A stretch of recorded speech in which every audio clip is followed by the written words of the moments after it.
أعوذ بالله من الشيطان الرجيم بسم الله الرحمن الرحيم ألم نجعل الأرض مهادا والجبال أوتادا وخلقناكم أزواجا وجعلنا نومكم سباتا وجعلنا الليل لباسا وجعلنا النهار معاشا وبنينا فوقكم سبعا شدادا وجعلنا سراجا وهاجا وأنزلنا من المعصرات ماء ثجاجا لنخرج به حبا ونباتا وجنات ألفافا.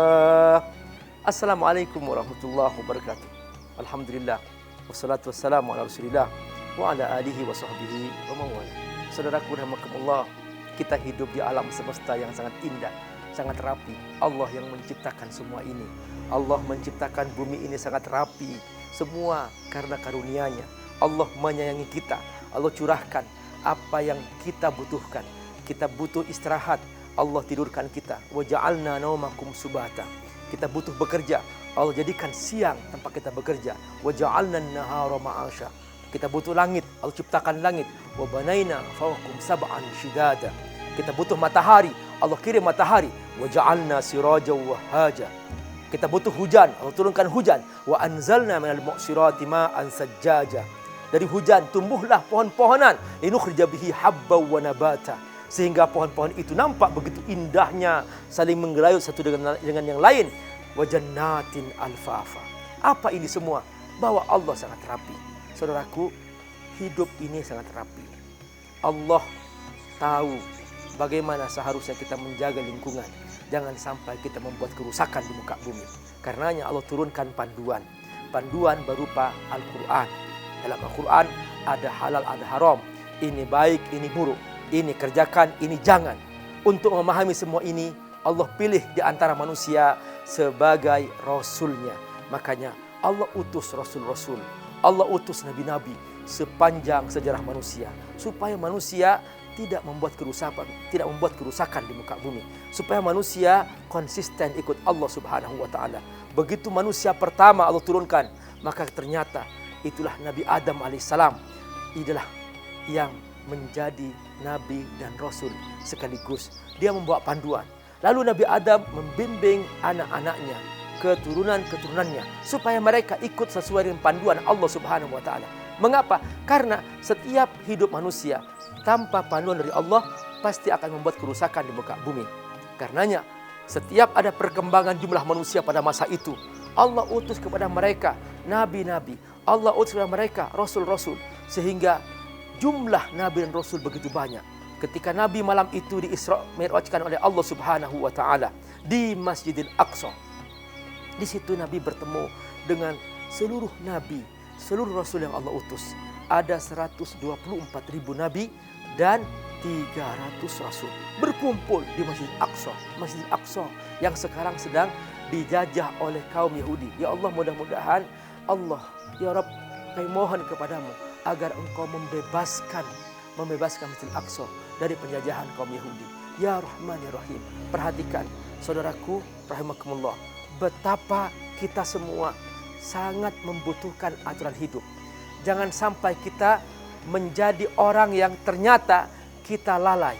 Jangan sampai kita menjadi orang yang seakan-akan tidak butuh Allah Subhanahu wa ta'ala. Allah Maha Penyayang, Ar-Rahman. Allah Maha Pengasih Ar-Rahim. Supaya kita benar-benar bersungguh-sungguh mentaatinya. Jangan sampai kita sedikit pun melanggar apa yang Allah tentukan. Para nabi telah menjadi contoh terbaik bagaimana cara menjadi hamba Allah Subhanahu wa ta'ala. Rasulullah SAW adalah contoh terbaik dalam mentaati aturan Allah Subhanahu wa ta'ala. Makanya Allah sebut Nabi sebagai hambanya. Subhanalladzi asra bi'abadihi lailam minal masjidil haram. Perhatikan, ini hambaku kata Allah. Berarti kalau kita ingin mengikuti aturan Allah, kita contoh kehidupan Rasulullah Sallallahu Alaihi Wasallam. Bagaimana hidupnya Rasulullah SAW dalam rumah tangganya, bagaimana dia menyayangi para istrinya, bagaimana dia perhatian kepada mereka. Rasulullah SAW setiap selesai sholat subuh sempat selalu dia bertahan di masjid sampai masuk waktu duha, lalu sholat 2 rakaat duha atau 2 rakaat syuruk, Lalu kemudian setelah itu Rasulullah SAW mengunjungi istrinya. Nabi langsung mengecup keningnya. Lalu kemudian Nabi mendoakannya.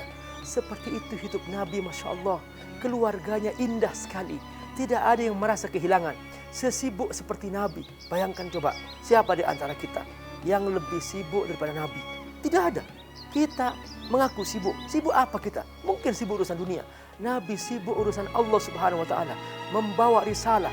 Tapi itu pun masih sempat bersama keluarganya, masih sempat menjenguk mereka, mengunjungi mereka. Kita seringkali bahkan seminggu tidak sempat, 2 minggu bahkan tertinggal, enggak sempat untuk mereka. Makanya, saudaraku rahimakumullah, perhatikan bahwa dalam kita hidup di muka bumi ini ada aturannya, aturan yang sudah Allah letakkan. Sekalipun dalam Al-Quran, panduan untuk mengurus keluarga ini sifatnya umum. Misalnya, wa ashiruhunna bil ma'ruf, hendaklah kamu menyayangi keluargamu. Maka di sini umum, tapi kita diajarkan agar melimpahkan, memberikan kasih sayang untuk mereka. Begitulah indahnya ikut aturan Allah Subhanahu wa Ta'ala. Aturan Allah ada halal, ada haram, ada baik, ada buruk. Yang baik kita kerjakan, yang buruk kita jauhi. Setiap yang buruk pasti Allah haramkan, dan setiap yang buruk pasti membuat kerusakan. Karenanya kita diharamkan untuk melakukan zina, diharamkan untuk mencuri, diharamkan untuk membunuh, diharamkan untuk berbuat maksiat. Kenapa? Semua itu membuat kerusakan. Nah, karena itu kita diajarkan untuk istiqomah supaya kita konsisten ikut yang Allah perintahkan. Inilah disebut dengan al-halal. Innal halala thayyibun. Innal halal bayyinun wal haram bayyinun. Yang halal jelas, yang haram jelas. Wa bainahuma umur mustabihatun. Antara keduanya syubhat. Kamu ikut yang halal, jangan ikut yang haram. Yang haram kau jauhi, yang syubhat kau jauhi. Karena setiap yang syubhat ini pasti haram. Karena itu kita hendaklah konsisten ikut Allah Subhanahu wa Ta'ala. Setan suka mempengaruhi kita supaya kita membuat kerusakan di muka bumi. Caranya bagaimana? Jangan ikut aturan Allah supaya kita bebas. Alasannya bebas, merdeka. Ini bukan merdeka, ini setan, bong. Ini setan. Jangan sampai kita ikuti. Setiap yang ikut setan pasti ini kerusakan. Apa kata Allah? Bismillahirrahmanirrahim. Alam ahad ilaikum ya bani Adam alla ta'budus syaitan innahu lakum aduwwum mubin. Sadaqallahul azim. Wahai anak Adam, kata Allah, kita berjanji kau jangan ikut setan. Setanlah musuh kamu. Setan pekerjaannya membuat kerusakan di muka bumi. Semoga Allah menjaga kita semua. Wassalamualaikum warahmatullahi wabarakatuh.